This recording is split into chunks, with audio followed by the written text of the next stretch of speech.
If you're just tuning in, tomorrow's Thanksgiving. And for a lot of us, it's may not look a little as it did in years past. So whether you're gathering in person or over a Zoom call or a combination thereof, there's almost one thing that almost all families are going to have the same, which is the crazy liberal uncle or cousin who came home from college, or anyone who wants to talk politics at the dinner table or the virtual table or whatever. And with an election like no other before, the big question is, how do we handle these situations and school our liberal family members this year? Our next guest says that he has the answer. You're going to want to listen to this. So joining us now is comedian and author of a new book titled 13 and a Half Reasons Why Not to Be a Liberal and How to Enlighten Others. The how to enlighten others part is what I really care about. So Judd Dunning, welcome to the show.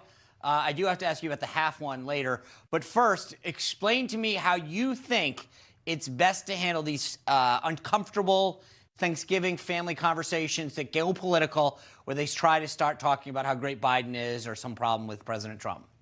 Yeah, I think if you want to save money on Christmas gifts this year, just talk about politics over Thanksgiving. I think this year you could just move on tomorrow, particularly right now when PA is flipping back and forth and everything that's going on. But, I think the most important thing is in a world of fake news, fake facts, fake science, and gaslighting, it's important for conservatives to know what we know, even if we know what we've known for a long time. Our book is really a refresher for new conservatives or old conservatives. And then we have some hand-by-hand blows to show people how to talk to people. So walk me through this right now. I'm crazy Uncle Edward. I go in and go, Sean, your president, he's done all these bad things.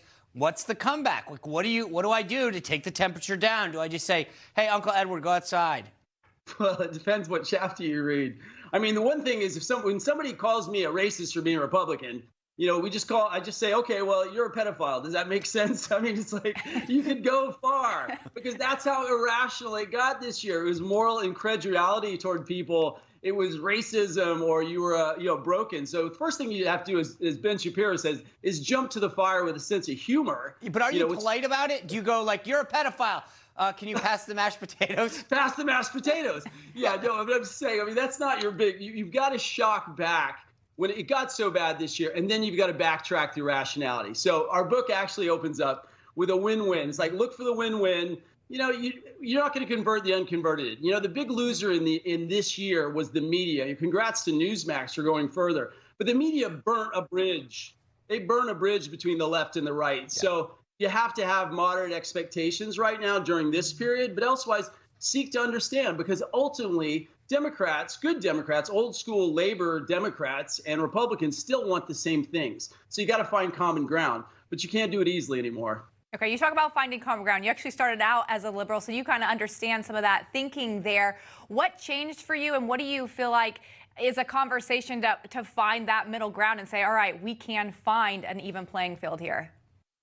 Yeah, I was from a Republican household. We didn't really talk about politics in the 70s, 80s, right? It just didn't matter. Those were your labor Democrat friends. Those are your Republican capitalists, whatever. But I was really brainwashed through Hollywood. I was really brainwashed at Colorado State, man. I mean, I came out like white oligarchical conspiracy person. I didn't even know. I sold everything. I moved to Europe. I mean, I was like a wannabe young socialist, and I didn't have a choice in school. So then later in life, I became, through the reality of taxes and raising a family and God, I became a 9/11 conservative. And then that deep journey, I just woke up. The truth is simple.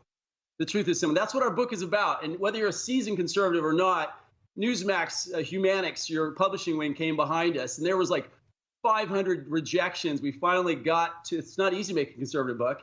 And we really feel like this message is important right now. Like, people really need to know what they know and why.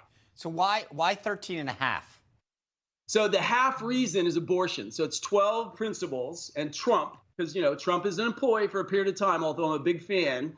The president's work for us, and abortion, because people used to choose their ideology based on one hot issue. Right. And we're like, this is not what you choose all your ideological choices on. So we made it the half reason. All right, half reason. Well, what's been the response like so far? It's out. What are people saying? Well, I can tell you this. I posted I was coming on your show, and Facebook just locked my account for 30 days.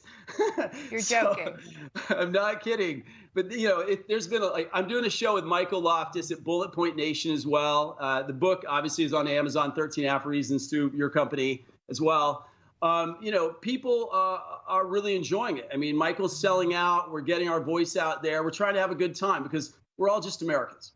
All right, Judd, happy Thanksgiving. Thanks for coming on. Again, the book is called 13.5 Reasons Why Not to Be a Liberal and How to Enlighten Others. It's available on Amazon, everywhere books are sold. So best of luck to you. Look forward to hearing back how it goes.